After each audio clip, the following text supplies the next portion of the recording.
राम लखन सीता सहित हृदय बसहु सुरभू। परम मंगलमय परात्पर अखिलेश्वर कारण करुणा वरुणालय भक्तवांछा कल्पतरु दंड पीतांबरधारी श्री बाल कृष्ण लाल की वांग्मय प्रतिमूर्ति श्रीमद् भागवत महापुराण कथा क्रम के पंचम दिवस में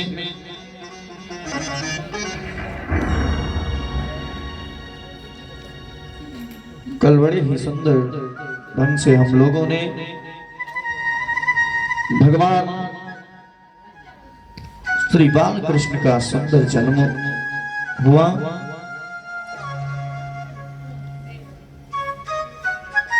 नंद बाबा तो परम गदगद हो गए संजनों, और नंद बाबा ने ऐसा उत्सव मनाया है कृष्ण का, क्या बताएं महाराज।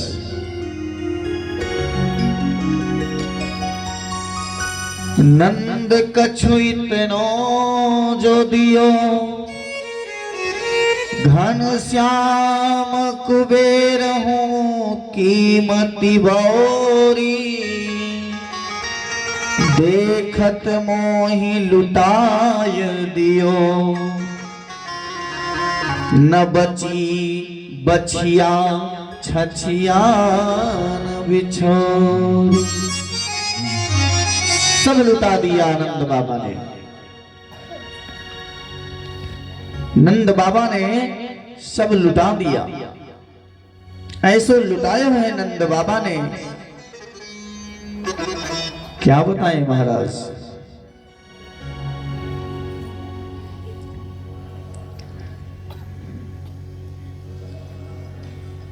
आज नंदोत्सव मनाया जा रहा है। नंद बाबा कहते हैं कि बहुत दिन हो गया, एक बार जाऊं कंस को कर देकर आऊं। नंद बाबा चले गए मथुरा, वसुदेव जी से मिलन हुआ है। वसुदेव जी ने कहा, नंद बाबा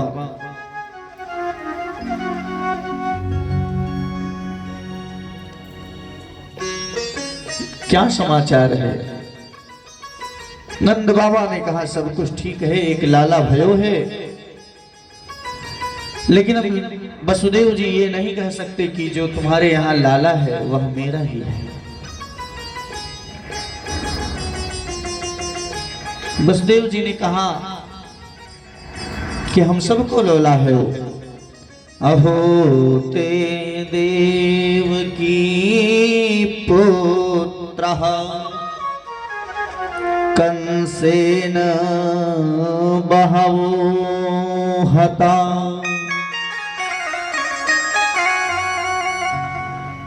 नंद बाबा ने कहा, बड़े कष्ट की बात है कि आपके जितने भी पुत्र हुए सबको दुष्ट कंस ने मार दिया।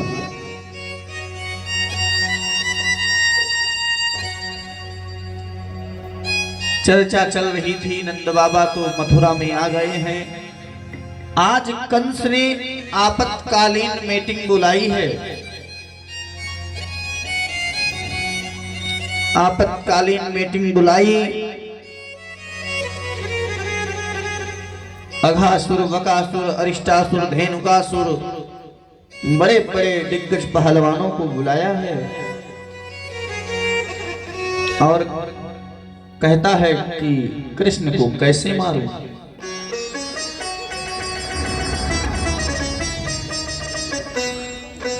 निर्णय लिया है कि जल्दी में जितने भी पुत्र उत्पन्न हो पैदा हुए हैं सबको मार देते हैं, उसी में कृष्ण मर जाएगा। कंस ने कहा, निर्णय तो तुम्हारा ठीक है, परंतु घर में तुम्हें कौन घुसने देगा। घर में कौन जाने देगा। वहीं बैठी थी पूतना, बोली मैं जाऊंगी कृष्ण को मारने। कंस ने कहा तू जाएगी कृष्ण को मारने? कैसे मारेगी कृष्ण को? पूतना ने कहा मैंने एक निर्णय लिया है कि मैं अपने दोनों स्तनों पर जहर लगा लूंगी और जाऊंगी, कृष्ण को गोद में ले लूंगी और अपना स्तन उन्हें पान कराऊंगी, बस जैसे जहर पिएंगे मर जाएंगे। कंस ने कहा ये तो बात ठीक है, परंतु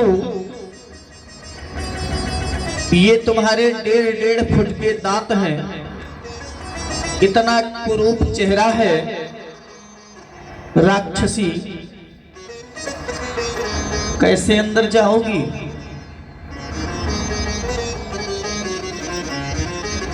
कौन जाने देगा तुम्हें? पूतना कहती है दांत को कटवा लूंगी, और रही बात चेहरे की तो प्लास्टर करा लूंगी। अब आजकल सज्जनों कितना भी कुरूप चेहरा हो आप पर पहुंच जाओ वहां फिर सिद्ध होके ही निकलता है उसमें से। पूतना ने निर्णय लिया। कंस ने कहा हाँ ठीक है।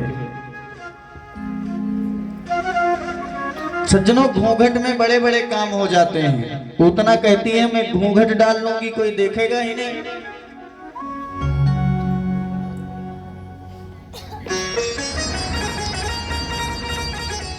घूंघट में बड़े बड़े कार्य हो जाते हैं।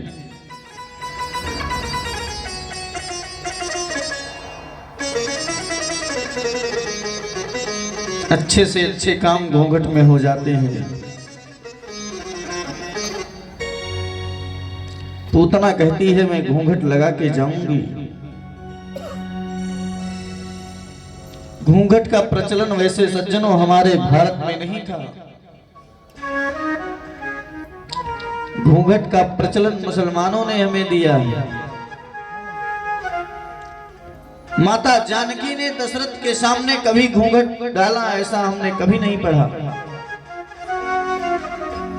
हमारे यहाँ के माताओं का सम्मान है कि पल्लू ढके रहे, सर ढका रहे, यही सम्मान होता है। अब घूंघट तो लगाया 1.5 फुट का और घूंघट से अंदर से बोलती हैं ससुर जी को आजा पजमारे तेरे सर पे हड़िया फोड़ूंगी। घूंघट किस काम का? घूंघट का मतलब है सम्मान। क्यों? घूंघट के पट खोल रे तुम्हें पिया मिलेंगे। घूंघट के पट खोल रे तुम्हें पिया मिलेंगे। घूंघट के पट खोल रे तुम्हें पिया मिलेंगे। घूंघट के पट खोल रे तुम्हें पिया मिलेंगे। घट घट में तेरे राम बसत है। घट घट में तेरे राम बसत है। घट घट में तेरे राम बसत है। घट घट में तेरे राम बसत है। कटुक वचन मत बोल रे तुम्हें पिया मिलेंगे। घूंघट के पट खोल रे तुम्हें पिया मिलेंगे। घूंघट के पट खोल रे तुम्हें पिया मिलेंगे। घूंघट के पट खोल रे तुम्हें पिया मिलेंगे। जाग यतन से रंग महल में। जाग यतन से रंग महल में। जाग यतन से रंग महल में। जाग यतन जाग यतन जाग यतन से रंग महल में। आसन से मत डोल रे तुम्हें पिया मिलेंगे। घूंघट के पट खोल रे तो पिया मिलेंगे। घूंघट के पट खोल रे तुम्हें पिया मिले।